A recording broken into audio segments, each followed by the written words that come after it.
Welcome to my easy சமையல். இன்றைக்கி ரொம்ப சூப்பரான ஒரு ரெசிபி,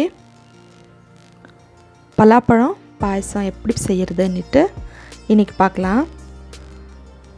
ஃபஸ்ட் டைம் என்னோடய சேனல் பார்க்குறவங்க சப்ஸ்கிரைப் பண்ணிக்கோங்க. ரொம்ப சுவையான, ரொம்ப டேஸ்டான ஒரு பாயசம் இது.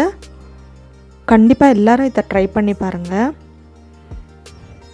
அருமையான டேஸ்ட்டு, ரொம்ப நல்லாயிருக்கு. ஆனால் ரொம்ப ஈஸியாக பண்ணிடலாம். ஒரு 10 பலாசோளம் இருந்தால் போதும், இந்த பாயசம் ரெடி ஆகிடும். அதுக்கு ஃபஸ்ட்டு ஒரு அரை கிளாஸ் பச்சைப்பயிறு பருப்பு, ஒரு அரை டம்ளர் பச்சைப்பயிறு பருப்பு எடுத்துக்கின்னு குக்கரில் சேர்த்துக்கோங்க. அதுலேயே ஒரு 10 பலாசோளம் நல்லா பழுத்துதாக இருந்தால் ரொம்ப நல்லாயிருக்கும். ஸ்வீட்டாக இருக்கிறதா இருந்தால் இன்னும் டேஸ்ட் நல்லாயிருக்கும். சேர்த்துட்டு குக்கரில் ஒரே ஒரு விசில் வச்சு இறக்கிட்டிங்கன்னா ரெண்டுமே நல்லா வெந்துடும்.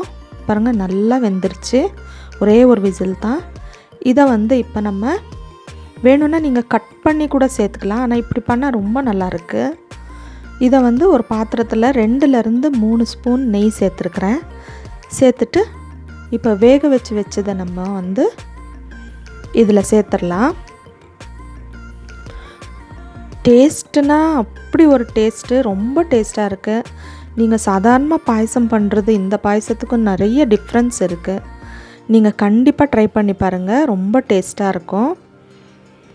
இதை நெய்யில் நல்லா ஒரு 5 நிமிஷம் நல்லா ஃப்ரை பண்ணோம். இதுலேயே நான் வெல்லம் சேர்த்துக்கிறேன். இந்த வெல்லத்தில் கல் அவ்வளோவா இல்லை, நான் ஏற்கனவே செஞ்சுருக்கிறதுனால இதில் கல் க்ளீனாக தான் இருக்குன்றதுனால அப்படியே சேர்த்துட்டேன். நீங்கள் சேர்க்குற வெல்லத்தில் ஏதாவது கல் இருந்தால் நீங்கள் தனியாக பாயில் பண்ணி நீங்கள் இதில் ஸ்ட்ரெயின் பண்ணிக்கலாம். அது சிம்மில் வச்சுட்டு அது கரையிட்டோம். அந்த வெல்லம்லாம் கரையிறதுக்குள்ளே இங்கே ஒரு ஜாரில் கொஞ்சம் தேங்காய், ஒரு 10லேருந்து 15 முந்திரி ரெண்டுமே நான் நைஸாக அரைச்சி எடுத்துன்னு இருக்கிறேன். உங்களுக்கு வேணால் தேங்காய் பால் கூட சேர்த்துக்கலாம். ஆனால் தேங்காய் போட்டு அப்படியே சேர்க்குறதுனால ரொம்ப நல்லா தான் இருக்குது, டேஸ்ட்டாக இருக்குது. இதை அரைச்சி வச்சுருக்கிற முந்திரி தேங்காய் நம்ம இதில் சேர்த்துக்கலாம். பாருங்கள், எல்லாம் கரைஞ்சிட்டு நல்ல அழகான கலர், சூப்பராக இருக்குது. கலர் பார்க்கும்போதே அழகாக இருக்குது.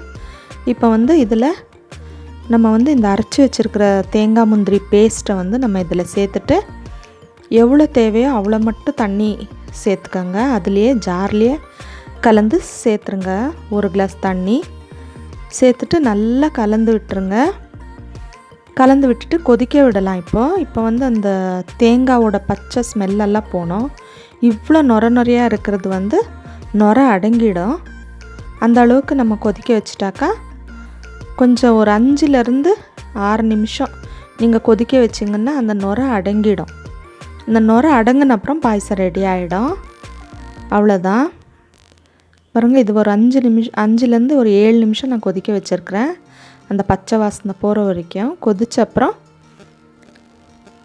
இப்போ ஒரு பவுலில் நம்ம தனியாக முந்திரி, பாதாம், திராட்சை எதுனாலும் நீங்கள் சேர்த்துட்டு அது ப்ரௌன் ஆன அப்புறம் தாளித்து விட்டுட்டிங்கன்னா சூப்பரான பலாப்பழம் பாயசம் அருமையாக இருக்குது.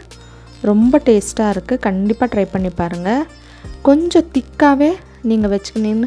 இது கொஞ்சம் தண்ணியாக இருக்குது. கொஞ்சம் அது ஆறுச்சுன்னா உங்களுக்கு திக்னஸ் வந்துடும். அருமையான பலாப்பழம் பாயசம் சூப்பராக ரெடி ஆகிடுச்சு. இந்த பலாப்பழம் சீசனில் இதை ஒரு தடவை நீங்கள் செஞ்சிங்கன்னா அடிக்கடி செஞ்சு சாப்பிடுவீங்க. அவ்வளோ டேஸ்ட்டாக இருக்குது. ட்ரை பண்ணி பாருங்கள். என்னோடய ரெசிபி பிடிச்சிருந்தா சப்ஸ்கிரைப் பண்ணுங்கள்.